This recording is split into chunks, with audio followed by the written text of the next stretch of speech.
Goeiedag julle, Jolandi hier van die Bybel in 1 jaar. Ons staan vandag stil in Eksodus hoofstuk 10, waar ons na die 8ste en die 9de plaag gaan kyk. Soos ons deur die 10 plae gewerk het, is dit duidelik dat die eerste 3 plae nie ernstig was nie, maar meer net ontwrigtend en onaangenaam. Die volgende paar plae wat gevolg het begin om ware skade aan te rig, want dit het begin inmeng met die mense se gesondheid, as ook die land se ekonomie. En hier waar ons nou in hoofstuk 10 na die volgende 2 plae gaan kyk, sien ons dat daar grootskaalse verwoesting plaasgevind het met die sprinkaanplaag. En in die 3 dae van duisternis is dit duidelik gemaak dat die Here God bo enige ander gode is. Want slegs die Egiptenare was in duisternis gedompel en die Israeliete het die voorreg gehad om steeds lig in hulle huise te hê. Maar alhoewel die plaag was om die Farao te oortuig dat daar net een waaragtige God is en dat hy daarom die Israeliete moes laat gaan, was dit ook om aan die Israeliete te toon dat God waarlik met hulle was. Want soos julle sal onthou uit Eksodus hoofstuk 6, het ons God se belofte van verlossing gelees in verse 5 tot 7, maar ook die Israeliete se ongeloof in vers 8. Tog het God in vers 6 die Israeliete gewaarsku dat hulle éventueel sou erken het dat dit God is wat hulle uit Egipte gelei het. So hier waar ons na die 8ste en die 9de plaag kyk, moes die Israeliete sekerlik al tot die besef begin kom het dat God se soewereine plan sou seëvier en nie die Farao se verharde hart nie.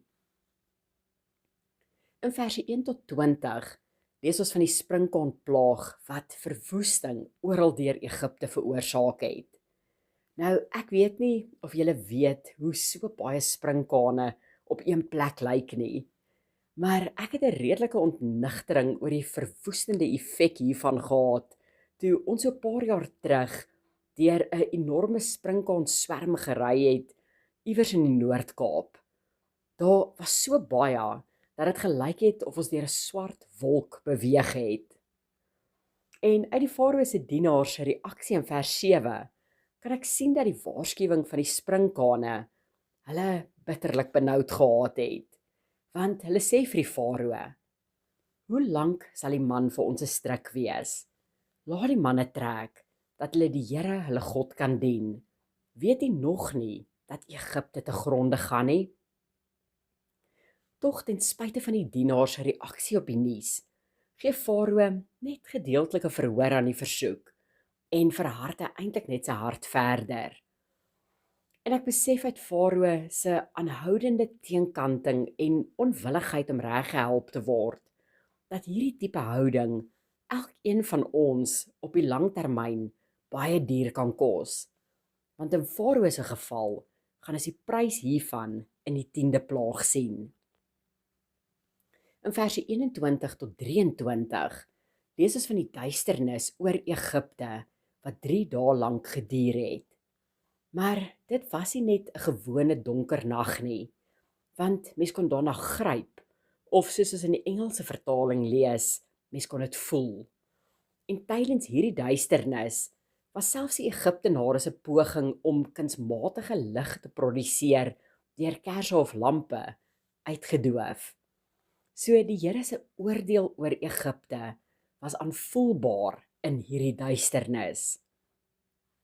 En in dit kom openbaar God sy karakter van lig, soos ons lees in 1 Johannes 1 vers 5. God is lig en geen duisternis is in hom nie. So die feit dat die Israeliete lig gehad het, was 'n duidelike teken vir beide Israel as ook Egipte dat God met die Israeliete was.